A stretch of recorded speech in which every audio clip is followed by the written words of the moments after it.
Hi, it's Bumbleberry back with Diana, and we're fighting back the Demon Lord. The castle became an impregnable fortress.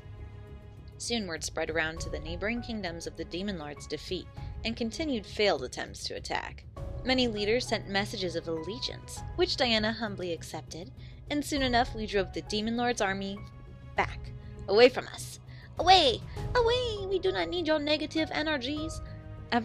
After every battle, she would wind up in my arms, much to the slightly obvious disapproval of Saero. Whenever a demon questioned my presence, Diana would simply wave them off with a small token of praise towards me. She is my most honored guest, and she is here to help us win this war. Just by being present. Still, the thought of what we officially were began to make me concerned. Did Diana see me more than an energy source and ally? We had kissed before we returned, but since then I couldn't have been more unsure. I began to question myself. Why was I here? Near her support. I could only shake my head in response. I shouldn't doubt anything. We were in the midst of a war, and with Diana at the front she had many responsibilities, many that I could never even hope to think on. The pinnacle moment of our relationship, however, came when a brute demon stormed into the castle all on his own. He was unarmed and carrying a single item which made many demons step away from him in fright. Diana, Saero, and I were in the war room with 3 other beings whom I had named... Oh, you had named them? What? Faye, Rabbit, and Shadow, for simplicity. When the doors to the room swung open, everyone was forced to turn their heads from the map we were previously poring over. Whoa! What is... All protests began. What? Is Mr. Commander face? Is he the brute demon? So he chucked an object in his hand onto the table. As it settled to stop in the middle of the map, all of the other demons in the room stared in absolute shock. Lying on the table was a red, broken horn. There was no blood or bone in it, but it was indeed the horn of a being who had stormed in. I became confused, wondering why he decided to throw his horn at us. Yes, please explain. Excuse me. As I looked at Diana, however, I could see the shock in her eyes. The expression on her face was a mixture of fear, surprise, and a little flattery, like someone had given her an exotic bouquet of bloody, thorn-filled roses. Ew, who wants one of those? I mean, he's never had this horn, so what does that mean? Brute demon. What is the meaning of this? What does it look like? Is he swearing his allegiance? It looks like you're swearing your allegiance Oh. to the rebellion. The question is why? He swore allegiance with his horn? It's a brute demon tradition. If they leave their tribe to serve a non-nomadic kingdom without marrying into it, then they must break a horn in allegiance. Super weird. However, from what I recall, there are no more tribes left in the demon world after the Demon Lord's mass genocide of the brute demons. Rude. I stared wide-eyed at Shadow. Mass genocide? The Demon Lord had that much power to eliminate an entire demon race? I can't see the brute... I don't know. I think brute demons will survive. I looked to the brute demon, seeing him glare hard at Shadow at his remark. Well, he didn't kill everyone. So there are more of you? A flash of grief flashed in the brute's eyes before he looked down at the table. No, I'm the only one left and I refuse to let that bastard get away with this. I felt incredibly terrible for the grief he had to bear. It must have been horrible to be the last of his kind. But isn't Sam kind of a brute demon? No? Nobody agrees with me? I don't know. I looked to Diana, wondering what she would do with this information. The look on Diana's face was enigmatic. She was obviously deep in thought, but how was she going to handle the situation before her? Finally, she took in a breath and let out a sigh before speaking. Sir Brute, you come swearing your allegiance to the rebellion. Is there anything you demand of us for your service? It was the question she asked every alliance leader. They often asked for the promise of freedom, or an oath of protection from harm. The demons who were with us in the room simply joined out of their own interests. What about this demon? The brute demon rolled his shoulders back and stared hard at Diana, making her straighten up a bit. I ask for you to perform ascending. What does that Ascending? mean? For the souls of your people? The brute nodded before stepping up and placing his large hand on the table, staring at the back of it in torn shame. My people did not deserve death, but their ashes now lie in the earth. There is no one who can give them a proper sending, so I ask that you, Succubus, do this for me in return for my service. Well, now I kind of feel bad I never found out what happened in his thing. Does anyone know? Comment, let me know. I looked to Faye, hoping they would explain, but Diana turned to me and spoke instead. Dear, ascending is a ritual brute demons perform to honor their deceased. It is a ritual of both celebration and grief, so it must be done with a full heart. Huh? Oh, thanks. Yep, I'm the only one who doesn't know. Oh, look at her smiling at me. She's so cute. Diana smiled at me and nodded before turning back to the brute. I was happy that she was still willing to teach me despite her position. The brute, however, finally took notice of me and glared. A human? What is it doing here? Excuse me? It? I became suddenly irritated and stepped forward to confront the demon, but Diana placed a hand on my shoulder and cleared her throat. She is a vital part of this war, Sir Brute. Please do not disrespect her. I looked at Diana, seeing her press her lips together in a fine line and stare into the brute's soul. A part of me felt extremely flattered at her protection. However, I could practically feel Saero's jealous aura from the other side of Diana. Yeah, where is he? He's not even floating in hyperspace here. The brute took a hard stare at me before eventually nodding and crossing his arms. So, will you do it? Why are you not centered there for some reason? I don't even know. Diana took a moment to herself, staring at the wooden table in thought. I began to ponder as well about it. He seemed to be a worthy ally, but Diana seemed torn. Was it appropriate for a demon who wasn't a brute to do it? I don't know, go for it. I placed my hand on Diana's shoulder and nodded as she looked up at me in curiosity. If the brute wanted her to do it, then she should, to gain a potentially powerful ally. Yeah, I mean, he just asked her to. It's not like there's any other brute demons that can do it. I smiled and nodded to her as she slowly relaxed under my gaze. After a moment, Diana turned to the brute demon and nodded. Now, obviously, these guys aren't going to ask us to kill Diana during this route. Very well. I will perform the sending of your fallen kin. When?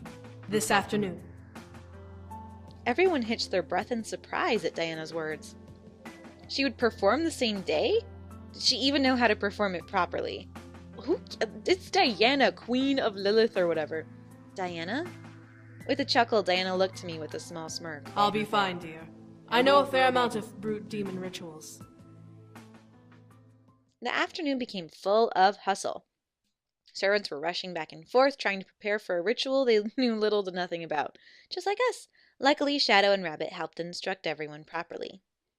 I was taken to my room, given an opportunity to rest, but as I sat on the bed, I felt restless. I didn't want to sit around and do nothing for the day. There wasn't much I could do, despite being a human. Oh, I'm confused. There was much I could do. I wasn't some decoration. Yes, I mean, that would be hilarious if she dressed up as a Christmas tree and just, hung out in Diana's chamber. Take my energy. I defied my instructions and wandered, hoping to find Diana. I wanted to help her if possible, but as I approached the room she was practicing in, I managed to catch a pair of voices. My lady, I must insist. Insist that I lock her in her room like a prisoner? Out of the question. I quietly pressed myself against the wall near the doorway and continued to listen in, now wondering what was going on. She is not a pet or a slave, Saero. She is my guest and greatest ally.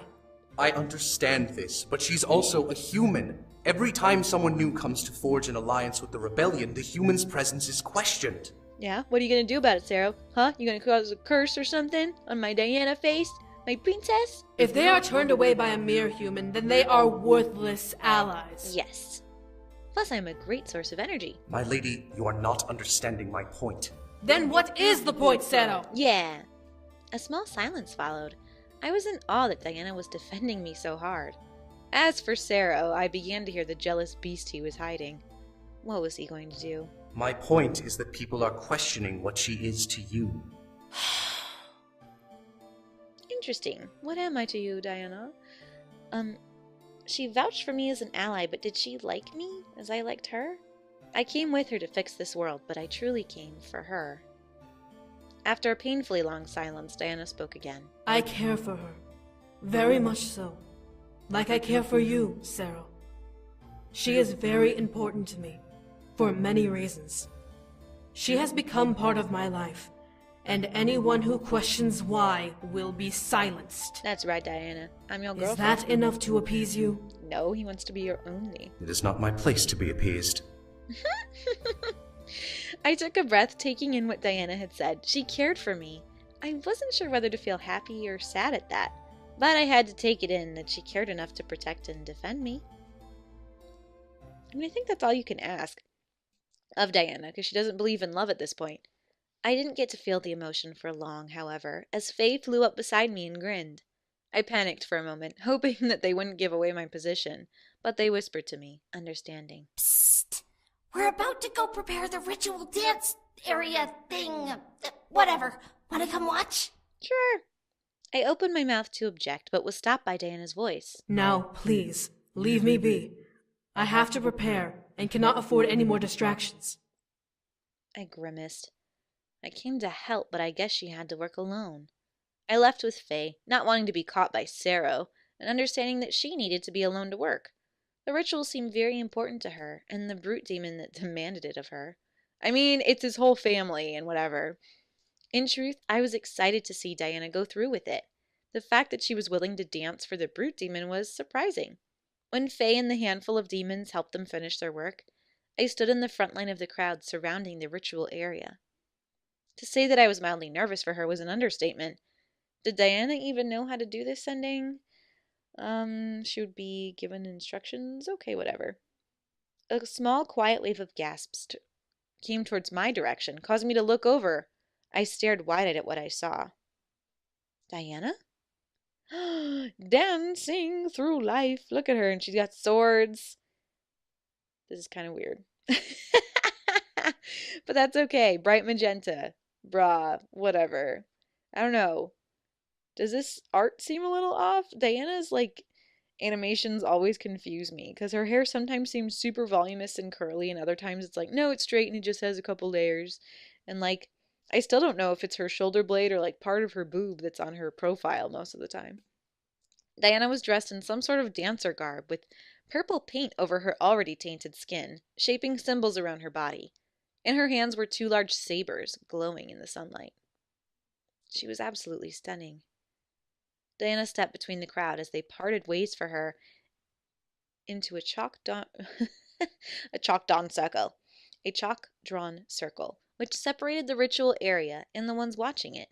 Her bare feet guided her to the center as a couple other demons, each holding an instrument, set up near the edge away from where I was. I'm totally thinking of Final Fantasy X when Yuna does the sending on the water and she's all like, boop, boop, boop, boop, boop. Except, it's much more serene and she's twirling her little staffy thing. At last the air was filled with complete silence. The look on Diana's face showed pure concentration and focus as she closed her eyes and took a deep breath. The drums echoed through the air as the dance finally began. I stared mesmerized by what I was watching. Diana's entire body moved in time with the beat and instruments floating through the air. The saber she was holding glided through the air, as if they were slicing through it with perfect ease. It's air! Of course they are gliding through air. As the beat moved, her hips and shoulders rolled fiercely, like a hypnotic and passionate belly dance routine, mixed with an African tribal step. Because Mika would know that. However, her focus remained on the sabers in her hand and the circle she was instructed to dance within. Her bare feet hit the ground hard, with her heels jutting into the dirt. Not hard enough to disturb the soil, but loud enough to echo alongside the drum beat. My breath was taken away by the sight. However, I wasn't the only one blown away by the dancing succubus. She's beautiful, isn't she? I didn't turn my head away, but I could tell that Saero had stepped up to stand beside me and watch Diana dance. The two of us stood side by side, watching the person we both cared about give homage to an extinct demon race. Saero's voice was barely audible over the sound of the drums and the chants in the air. To accept this role is a great honor for her. Like, why would I ignore him? I'm not mean. Really? Why? I felt my curiosity surface at his statement. Was this dance truly an honor? This was meant to honor the death of thousands of brute demons. Brute demons are extremely devoted to proper ceremony and homage. Because of this, the role of Rage Dancer is often given to the most powerful and the most honorable brute demon in the tribe where they perform the sending. But Diana isn't a brute demon. Why not have the brute demon himself perform it? Because the brute demon recognizes her strength. He knows how powerful she is, so he asked her to perform it in his stead. Cool. Whoa. So he's giggling, causing me to glance over slightly before returning to watch the dance. What's so funny? I apologize. Imagining that brute demon dance is rather humorous to think about. Dude, we're like paying homage to a bunch of dead people, can you not? There's been a genocide. I understand that, like, they've been dealing with war a long time, though. Everybody needs a good chuckle once in a while. As the thought popped into my head, I couldn't help but giggle a bit as well. Saero and I shared a laugh before letting it die quietly so we could continue to watch Diana, the true dancer of the evening. I love her. Whoa! Take it easy. That stopped my thoughts. I looked over to Saero, seeing his gaze still plastered towards Diana. His expression was cool and still like stone. Serious in what he had said and meant. He loved her? I've loved her ever since we were children. I've been by her side through everything, and she's given meaning to my life. I would give my life for her if she demanded it. Can't you not kill yourself, though? At last, Saero looked at me, a small fire burning in his eyes through his gaze. I could see the devotion and truth in his soul, knowing how deeply he cared for Diana. What say you to that? She loves me? That would be so mean. I like her too. I mean, it says I love her too, but I don't know. I like Diana, personally. I don't love her, but I think she's pretty cool. Saero was serious about his affections. So was I. Saero stared wide-eyed as I smiled and nodded to him, understanding his feelings. I feel happy when I'm with her. She's taught me so much during the time we spent together, about demons and the 5 worlds. I can still hardly believe it all exists at once. I looked back to Diana, seeing her continue her dance with a concentrated expression. The more I thought of her, the happier I felt myself becoming. I thought of all she had done. While what she did was a tragedy, it was in desperation. She had no choice. I understand that, and knew eventually that without that act, I would never have learned about this world or magic at all. So good on ya, chasing down these crazy people and killing my grandfather, I guess. Before I met her, my life was boring and bland. I went to school and was only allowed to think about my future. When Diana appeared, she changed my life. She showed me an entire new universe, and I will never be able to thank her enough for that. Plus, if, I said anything other than, I love Diana, I feel like he would have stabbed me on the spot. How dare you, she's perfect. I know you've been with her for a very long time. But she's mine, but she's important to me. Maybe, but I understand your feelings for her perfectly. Be respectful. But I understand your feelings for her perfectly. We both loved and cared for her. I could tell that Saero deeply and truly loved Diana, but so did I. She had done so much for me already, and I found myself captured in her spell. Saero had to have been the same. I was given silence in Saero's reply. Diana's dance continued into the night, surprising me. She had this much stamina? Despite watching her, she didn't stop to break once, most likely expending energy to keep moving. How long did the dance have to go for? I mean, it was a genocide, Mika. It's gonna go for a while so she can send all the little dead folks, the ghosties, into the next plane. As the torchlights illuminated the space and the moon was at the top of the sky, Diana finally stopped, panting hard and clashing the sabers together to cause a ring of steel to bounce through the air. The audience clapped wildly, many deeply captivated enough to stay the entire time, as some joined in during the later hours of the ritual. The brute, whom I decided to dub as Sergeant, stepped from the crowd into the ritual space and walked towards Diana. Letting the sabers vanish into the air, Diana looked like the one looked to him. Silence lingered between them as Sergeant held out his arm to Diana. With a smile, Diana reached out and clasped her hand onto his forearm. Honorimus dirigendo pedes. Victoria in consummatione. Another round of cheers echoed through the air at the words exchanged between them. I smiled, knowing that Diana had appeased Sergeant and his people. Diana released his hold on her hand, and nodded to him before looking towards me and ushering me to her. I quickly rushed over as she lifted her arm and placed it along my shoulders tiredly. Diana. I need a little help. You drunk girl. I could feel Saero's gaze on my back. Would he step in and fight me, doing as she asked? I looked back to see him watching with a blank expression. What was going on in his mind? He's gonna respect me because I respected him, right? No stabby stabs. Well, we're bringing into the bedroom. You danced so beautifully, Diana. With a smile, Diana looked up at me and blushed a bit. To see her face go a slight pink made her look so adorable. You flatter me, dear. I could only smile before she slowly stood back up and took my hand, surprising me. She kept her head down, however, which made me even more confused as to what she was doing. Diana? Dear, I'm sorry. What? For what? Diana grimaced a bit before looking up at me with serious eyes. They flicked back and forth between red and gold, but she stood her ground. For the intolerance from my kind. Humans aren't exactly welcomed in this world. Hey, we can have a dance party. They'll get to know me. I'll learn Latin. It'll be fine. That's what this was about. I understood completely, but it seemed to hit Diana the hardest. After all, she was the one who brought me to this world. I cupped Diana's cheek and smiled at her, causing her expression to go from shame to surprise. Diana, it's all right. I don't care about them. That's kind of rude. That's kind of why you came here. I love you. Diana hitched her breath. It was true, though. I had grown to love her for everything she had done. She was brave, powerful, beautiful, everything I desired in a person. My heart beat wildly for her, and I could only pray that she understood my feelings. Diana looked to our hands, her eyes watering a bit. I instinctively wiped her eyes a bit with my fingers, no concern. Diana? I don't know what love is. I stared dumbfounded.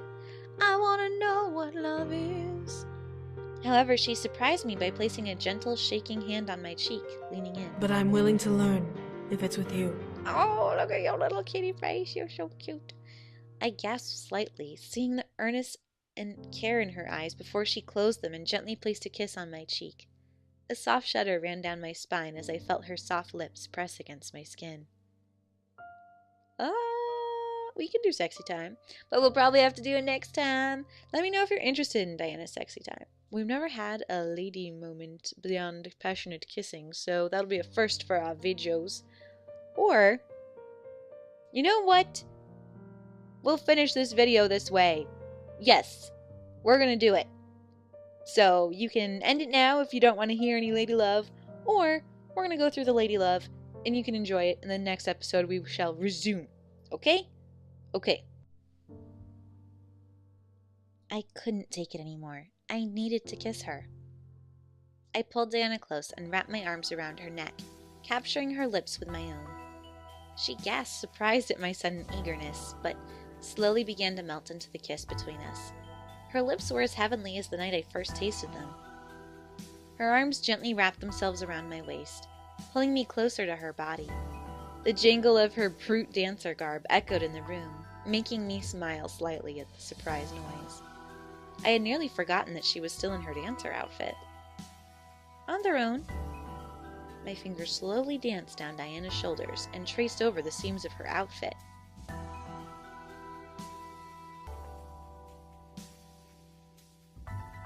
Was she enjoying a mere touch that much? Or was she hungry for energy? I pulled away slightly, seeing her eyes dance between red and gold, some control trying to be maintained within her gaze on me. She was out of energy, and she needed more than just a kiss. For now, I would take it slow. Especially since she doesn't understand what love is. This isn't necessarily love, it's love making. I leaned back in and kissed her again, this time beating her lower lip and enticing her to let go of the control she had. I wanted her to relax, and for me to be the one to comfort her and hold her against me. Maybe it was because of the call her succubus body had on me, or maybe it was because my heart desired to be with her that much. I didn't care. But I obeyed the command of my heart and to drive her to the pleasure we both craved. The night would be for us, and the warmth of the afterglow would be exquisite. Diana released an almost carnal moan against my lips and tightened her grip on my waist, almost slamming my body against hers. My plan was working, and she was falling for my temptations. I couldn't help the smirk that painted itself across my face at the gesture. In return, I quickly rushed my hands up Diana's body and combed my fingers into her hair before gripping her horns. Whoa! Oh my gosh, do you guys remember Sam's love scene? Same thing. To my surprise, Diana released a moan against my lips, causing me to pull away and stare into Diana's surprised eyes. A blush ran across her cheeks, but her gaze melted into one of lust and desire as I held her horns in my grasp. I immediately went to hands. Were her horns her weak spot? I gripped them harder. I was right. I pulled Diana closer to me with her horns and almost slammed my lips into hers, wanting to devour the moans she was releasing. I felt myself become more passionate in the kiss between us, needing to feel more of her. Diana dug her nails into my hips and practically pushed me onto the bed behind me, causing me to bounce on the mattress. I reflexively released her horns and felt my hands fall back on either side of me as Diana smirked down at my form. You're not playing fair. Why, hello, Diana, my love. I felt a small warmth ignite in my core, pleading with me to ravish her again, but I felt myself become lost in her dominant gaze over me. Now who's not playing fair? I felt the clothing on my body become uncomfortable, and I wanted to take it all off beneath her, but I remained locked in her sight. Diana ran a hand along my cheek and traced a finger down my body, slowing its dance over every curve it found, lovingly, and sending shivers up my spine. Look who's talking. Diana chuckled before leaning in nose to nose with me. Let me make you feel good. All right, go for it. At last, Diana became the one who initiated our kiss, her hands pressing down on my waist to pin me to the bed beneath us. I wrapped my legs around her waist, pulling her to me and causing a chuckle to echo from between our lips.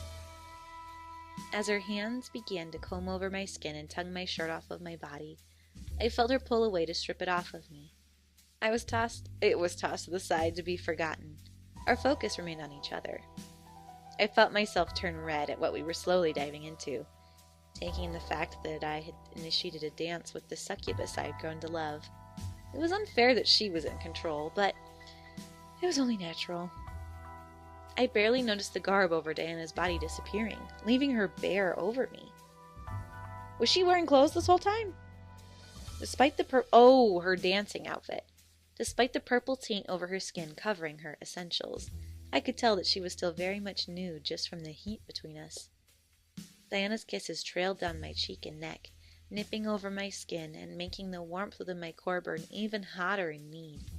Every kiss and touch she placed on me made my mind spin and dance in endless waves of soft euphoria. I knew this wasn't her first time being intimate, but I could tell that every touch she made she only did for me and my own pleasure.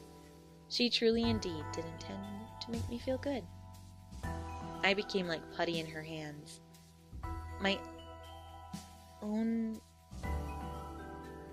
Her hands. Okay. My own eventually resting above my head as I let her strip me bare and massage over every inch of my body. She didn't just kiss over me, she made every muscle in my body obey her with her fingers and palms. Even as her tongue licked over my most delicate spots, she took great care in watching my reactions and listening to my moans, working her way into my mind, body, and soul to tie them all together in a heated frenzy of lust and desire. This was truly the work of a master succubus, and I was able to call her mine. Even as my cries echoed through the room, she didn't stop until I was floating on cloud 9. Her pleasure came from my moans and multiple releases, filling herself with my energy and devouring the pleasure we shared hungrily and lovingly. I was in heaven in a succubus's embrace. I could barely register her arms around my form as she held me close to her and kissed over my hair. My sweet love, I will hold you close for as long as I can. Do you love me now? And I'll be with you forever. My heart fluttered at the feelings ebbing within my chest. I was happy, and I would keep this happiness close to me for as long as I lived. Look at you waking up. Okay, now the video's officially over. So, we had our first love scene in a Seduce Me series. I think our first love scene with a lady in general so far. But, who knows? Maybe there'll be more amazing dating sims with more love scenes with ladies. I don't know. It doesn't really matter one way or another for me. But I think you all should have a great day and stay sweet and take over the universe, in a nice way. Like, recycle. Alright, hope you're having a great day, and I'll see you all in the next episode. Remember to like and comment below. Bye!